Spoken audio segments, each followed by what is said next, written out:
Attention Monster Market listeners. The express lane is now open. I repeat, the express lane is now open.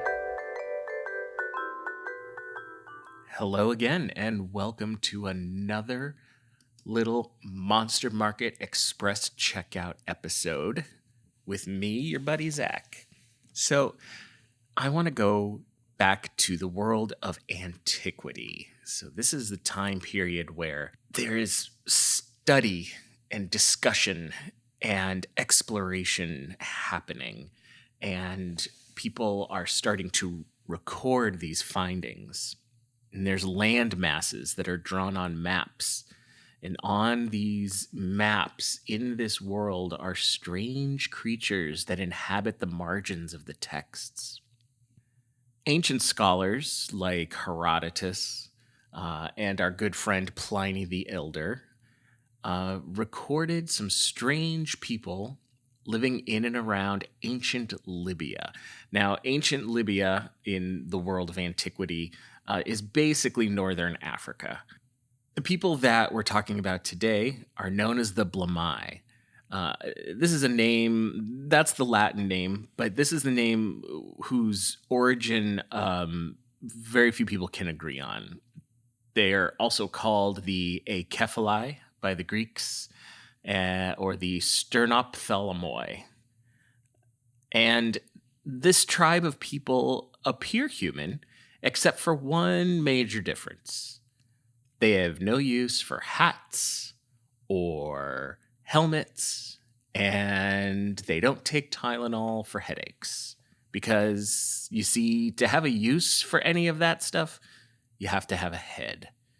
So the Blemmyes has his face in his chest, and the orientation varies in ancient depictions and drawings. Sometimes the eyes are where the nipples would be, and the mouth is where the little belly button would be.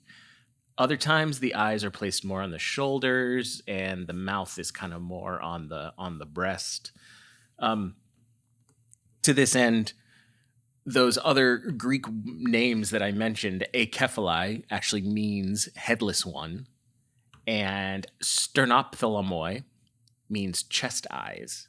Now, obviously, we don't have any evidence of such a people existing. And that's the thing, is the depictions of these and the way they're written about as a tribe of people, similar to the Amazons, things like that. So these are not sort of wandering monsters where there's only, a few unique examples. This is a living society of hunter-gatherer people. And the written accounts depict them as real, not as symbolic creatures. These are tribes that can be dealt with, traded with, but if they represent anything, they do also represent people on the margins of the world, people on the edge of what is known and what is safe. People beyond the world, beyond the areas, beyond the comfort of civilization. Now, there's a lot of modern theories as to the origin of the Blemmyes, especially since there is a nomadic tribe from Egypt and Sudan who were called the Blemmyes by the Romans in around the 7th century, but today they're known as the Beja people. And they take that name from their king, their original king, King Blemmyes. So scholars have a lot to say about the Blemmyes. Some hypothesize that, maybe there were ancient tribes who fought with their heads tucked into their chests, or would paint faces on their torsos to frighten outsiders. A tactic by many tribes is to either appear fierce or to appear crazy. Either way, other tribes, other groups of people don't want to deal with you, and you can keep potential danger away. I mean, people still do this, right? Either seem dangerous or just seem too crazy to deal with. I think it's also interesting, even in modern science, when sometimes we see in both humans and animals, we see different, birth defects and things like that. It can be alarming to us, and even though most of us understand that this is not a demonic creature, or this is not some, something as a result of a spell or an enchantment. But imagine being an ancient person and seeing somebody that has such an alarmingly different physiology. You couldn't probably help but think those things. Like, what, there's no knowledge of genetics and things like that. So, how else do you interpret that? But all of this, like everything in the ancient world, is anyone's guess. Some say that creatures and monsters and dragons on ancient texts and maps are merely symbolic.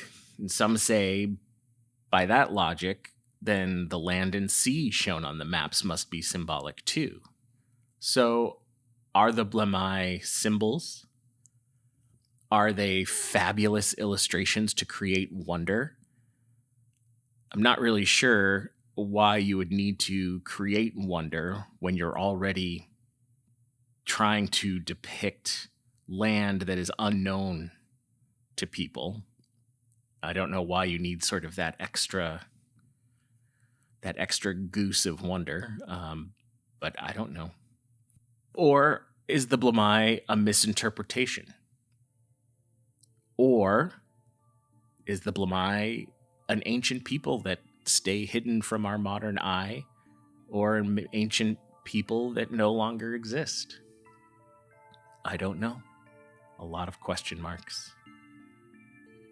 Well, that's all that I've got today about the Blemmyes, and I hope that you'll continue tuning in and listening and seeing what else we've got for you on the Monster Market. So come back again soon. We'll talk again. Bye.